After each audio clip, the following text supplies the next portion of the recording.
Hello friends, this is an introduction video. Welcome to this new series Python for beginners and network engineers. In this series you will get to learn the basic concepts of Python. You can use the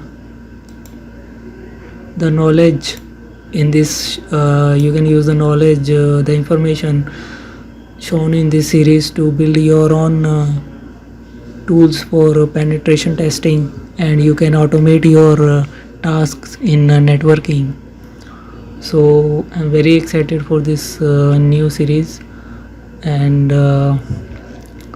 in order to install, if you are on Windows machine, all you have to do is visit this website python.org, and you can download this the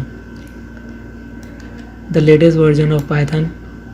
It is an exe file, and all you have to do is click on the file and click next, and Python will get installed on your Windows machine.